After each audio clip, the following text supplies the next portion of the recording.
వారానికి ప్రతిరోజు ఒకళ్ళవన్న చొప్పున మేమందరం కూడా ఇక్కడ కూర్చుంటున్నాము. ఆ సందర్భంలో కేవలం మా కార్యకర్తలు మాత్రమే కాకుండా ప్రజలు కూడా వచ్చి వారి యొక్క అర్జీలు ఏవైతే ఉన్నాయో, వారి రిక్వెస్ట్స్ ఏవైతే ఉన్నాయో మాకు వారు ఇవ్వటం జరుగుతుంది.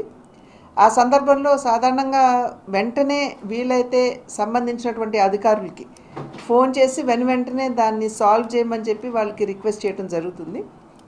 ఆ దిశగా చూసినట్లయితే చాలా వరకు వెంటనే ఫోన్ చేసిన వెంటనే సమస్యలు పరిష్కారం అవుతున్నాయి. చాలా వరకు కూడా భూమికి సంబంధించిన విషయాలు, అదేవిధంగా ట్రాన్స్ఫర్స్కి సంబంధించినటువంటి విషయాలు, కొంతమంది ఉపాధి అని చెప్పి రావడం, ఇవన్నీ సాధారణంగా జరుగుతాయి. ట్రాన్స్ఫర్స్, ఉపాధి అనేవి కొంచెం కష్టం. ఎందుకంటే ట్రాన్స్ఫర్స్ కూడా పరిమిత సమయంలో చేస్తారు కాబట్టి ట్రాన్స్ఫర్స్, ఉపాధి అవకాశాలంటే మళ్ళీ గవర్నమెంట్ ఉద్యోగాలంటే మనందరికీ తెలియనటువంటి విషయం కదా. దానికి ఒక ప్రొసీజర్ ఉంటుంది, దాని ప్రకారంగా వెళ్ళాలి. ప్రైవేట్ వాళ్ళకి వీలైనంత వరకు ఒకవేళ ప్రైవేట్ ఉపాధి అని అంటే కనుక వాళ్ళకి ఫోన్ చేసి రిక్వెస్ట్ చేయటం జరుగుతున్నటువంటి విషయం. కనుక డెఫినెట్గా ఏంటంటే వారధి అన్నది ప్రజలకి మరియు ప్రభుత్వానికి మధ్య ఉన్నటువంటి ఒక కనెక్టివిటీగా చూస్తూ మేము వీలైనంత వరకు కూడా ప్రజల దగ్గర నుండి వచ్చేటువంటి విన్నపాలని స్వీకరిస్తూ వాటిని పరిష్కరిస్తూ ముందుకు వెళ్తున్నాం. ఇవాళ కూడా నా దగ్గర కొన్ని భూ వివాదాలు వచ్చినాయి. అవి కూడా అక్కడ సంబంధిత కలెక్టర్ గారితో కూడా మాట్లాడటం జరిగింది. అదేవిధంగా ఒక లా అండ్ ఆర్డర్కి సంబంధించి ఒక హత్యకు సంబంధించినటువంటి విషయం వచ్చింది. దానికి కూడా సంబంధిత అధికారులతో మాట్లాడటం జరిగింది. వారు కూడా అక్కడ ఉన్నటువంటి అధికారులు కూడా సానుకూలంగా స్పందిస్తూ వెంటనే వారిని కలిసి అన్ని వివరాలు ఇచ్చిన తర్వాత నిజాలు కూడా బేరీజ్ వేసుకుని వారు కూడా వెంటనే స్పందిస్తున్నారు. కనుక మంచి స్పందనే వస్తుంది వారికి. సుప్రీంకోర్టు వ్యాఖ్యల్ని ఎలా చూస్తారు? అంటే ఎన్డీటీవీ రిపోర్ట్లో ఒక క్లారిటీ లేదు, అరెస్ట్రేషన్ జరిగిందనే దానికి ప్రూఫ్ లేదని కొన్ని కీలక వ్యాఖ్యలు చేసింది. దాని మీద చూడండి, ముఖ్యమంత్రి గారు he is the constituent head of the state.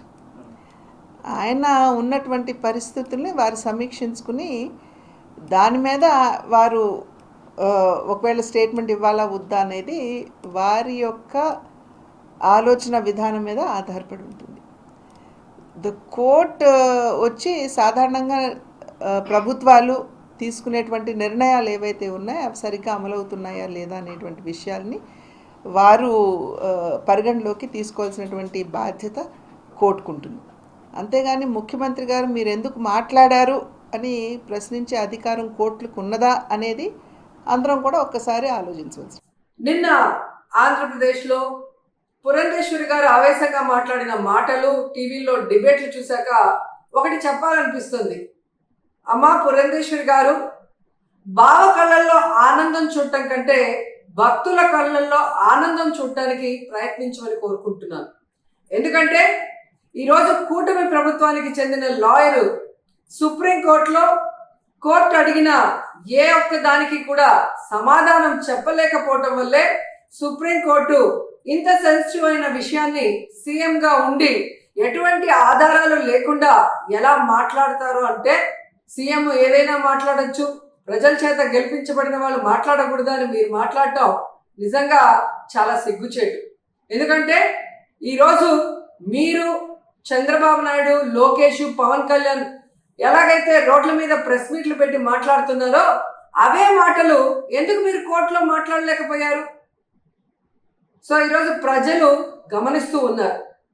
ఎటువంటి ఆధారాలు లేకుండా లడ్డూలో టెస్ట్ చేయలేదని మీ లాయర్ చెప్పిన తర్వాత, ఎటువంటి ఇన్వెస్టిగేషన్ జరగకుండా చంద్రబాబు నాయుడు పవిత్రమైన తిరుమల లడ్డూ మీద అంత పెద్ద నింద వేసి మరి మత కల్లోలాలు సృష్టించే పరిస్థితి వచ్చినప్పుడు సుప్రీంకోర్టు అడగటంలో ఏం తప్పు ఉందని నేను అడుగుతున్నాను.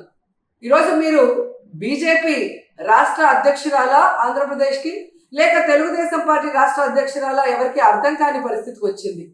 ఎందుకంటే బావ కళ్ళల్లో ఆనందం చూడటం కోసం బావ చేసే తప్పుల్ని వెనకేసుకొస్తున్నట్టు ఉంది. కానీ ఈరోజు 140 కోట్ల హిందువుల మనోభావాలను దెబ్బతీసే చంద్రబాబు నాయుడు స్టేట్మెంట్ని సరిదిద్ది అందరికీ ఊరట కలిగించాల్సిన బాధ్యత బీజేపీలో ఉన్న రాష్ట్ర అధ్యక్షురాలుగా మీకు ఉంది అన్న విషయాన్ని తెలుసుకొని, మరి పైన బీజేపీ పెద్దలు ఎవరైతే ఉన్నారో ప్రధానమంత్రి గారికి కానీ, అలాగే సుప్రీంకోర్టులో మీ లాయర్తో మరి ఇన్వెస్టిగేషన్కి రెడీ కమ్మని చెప్పండి. మరి నిజాలు తేల్చి తప్పు చేస్తుంటే తప్పు చేసిన వాళ్ళని శిక్షించండి, లేదంటే తప్పుడు మాటలు మాట్లాడిన వాళ్ళని శిక్షించమని మీరు కోరాలి అని కూడా డిమాండ్ చేస్తున్నాం. ఎందుకంటే ఈరోజు ఒక తిరుపతి అమ్మాయిగా తిరుపతి మీద ఇంత అప్రతిష్ట తెచ్చే విధంగా చంద్రబాబు నాయుడు ఒక ముఖ్యమైన సీఎం పోస్ట్ లో ఉండి ఎటువంటి ఆధారాలు లేకుండా ఎటువంటి టెస్టులు చేయకుండా మాట్లాడటం కరెక్ట్ కాదని కూడా ఈ సందర్భంగా తెలియజేసుకుంటున్నాం. అలాగే పవన్ కళ్యాణ్ గారు, ఇది సినిమా షూటింగ్ కాదు.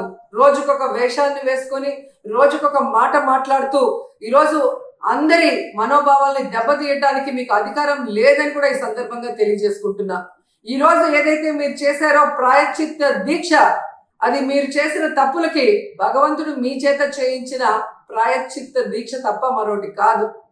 ఎందుకంటే ఈరోజు భగవంతుడే లేడని చెప్పిన మీ కుటుంబ సభ్యులు మీరు, అలాగే ఏ రోజు హిందూయిజం కూడా గురించి మాట్లాడని మీరు, ఎన్నికల గురించి ముందు మీరు మాట్లాడిన మాటలకి ఈ రోజు మీరు మాట్లాడుతున్న మాటలకి మీరు వేస్తున్న వేషాలకి సంబంధం లేకుండా ఉండటం ప్రజలు గమనిస్తూనే ఉన్నారు. సో ఇప్పటికైనా జగన్మోహన్ రెడ్డి గారిని టార్గెట్ చేయాలి, కార్నర్ చేయాలనుకోను, లేదా బీజేపీ రేపు ఆంధ్రప్రదేశ్లో ఎంటర్ అయితే మన పరిస్థితి ఏంటి అని చంద్రబాబు నాయుడు చేస్తున్న ఈ డ్రామాలో మీరు కూడా పాలు పంచుకుంటున్నారో ఏంటో కానీ ఎవరికి అర్థం కావట్లేదు. కానీ పవిత్రమైన శ్రీవారి లడ్డూని ఈ విధంగా అపవిత్రం చేసే విధంగా మీరు మాట్లాడటాన్ని మేము ఖండిస్తున్నాం.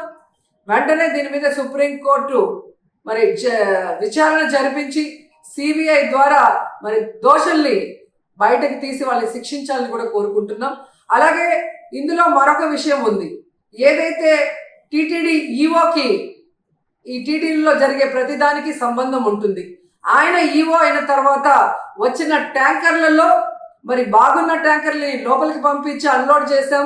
ఏవైతే వెజిటబుల్ ఫ్యాట్ వనస్పతి ఉంది అని చెప్పి వాటిని రిజెక్ట్ చేసి వాడకుండా బయటికి పంపించామని చెప్పిన ఈఓ గారు 2 నెలల తర్వాత సెప్టెంబర్లో చంద్రబాబు నాయుడు మరి ఏ విధంగా అయితే ఎనిమల్ ఫ్యాట్ కలిసి ఉందని అబద్ధం చెప్పిన తర్వాత కలిసి ఉందేమో అని మాట్లాడటం గమనించి ఆ ఈఓని ఆ పదవి నుంచి పక్కకి తప్పించి అతనికి కూడా నోటీసులు ఇచ్చి విచారించాలి. అలాగే ఎవరైతే పర్చేసింగ్ కమిటీలో ఉన్నారో మరి ఇవన్నీ చూసుకోవాల్సిన బాధ్యత వాళ్ళకుంది. ఆ కమిటీలో ఉన్న వాళ్ళందరికీ కూడా నోటీసులు ఇచ్చి విచారించాల్సిన అవసరం ఉంది. అలాగే విజిలెన్స్ లో మరి తప్పు జరుగుతూ ఉంటే ఏం చేశారు ఆ అఫీషియల్ కూడా నోటీస్ ఇచ్చి అన్ని కూడా విచారించాల్సిన బాధ్యత మీ మీద ఉంది. ఎందుకంటే ఈరోజు చంద్రబాబు నాయుడు, పవన్ కళ్యాణ్ అపోజిషన్ లో లేరు. అపోజిషన్ లో ఉండి మాట్లాడితే ఓకే అని చెప్పి ఎవరైనా కూడా మీ మాటలు నమ్మే అవకాశం ఉంటుంది. కానీ ఈరోజు మీరు అధికారంలో ఉండి విచారించాల్సిన అధికారం మీ చేతిలో పెట్టుకొని ఈరోజు ఆధారాలు సేకరించాల్సిన బాధ్యత మీ దగ్గర ఉండి కూడా అవేవి చేయకుండా కేవలం జగన్మోహన్ రెడ్డి గారి మీద నిందలు వేయాలి, వైఎస్ఆర్సీపీ అనేది లేకుండా చేయాలి అన్న ఒక కాన్సెప్ట్ తో మీరు ముందుకు వెళ్ళటం వల్లే ఈరోజు అది బ్యాక్ ఫైర్ అయ్యి మీరు చెప్తున్న అబద్ధాలు ప్రజలందరూ కూడా గమనించే పరిస్థితి వచ్చిందని కూడా ఈ సందర్భంగా తెలియజేసుకుంటున్నాం. సో ఇప్పటికైనా శ్రీవారి పవిత్రమైన లడ్డు జోలికి పోకుండా మీరు ఇకనైనా ఈ డ్రామాలు ఆపితే బాగుంటుంది. సుప్రీంకోర్టు విచారణకి మేము సిద్ధం, సిబిఐ వేసుకున్న మేము సిద్ధమని చంద్రబాబు నాయుడు, పవన్ కళ్యాణ్ అలాగే పురంధేశ్వరి గారు చెప్పాల్సిన అవసరం కూడా ఉందని చెప్తున్నాను.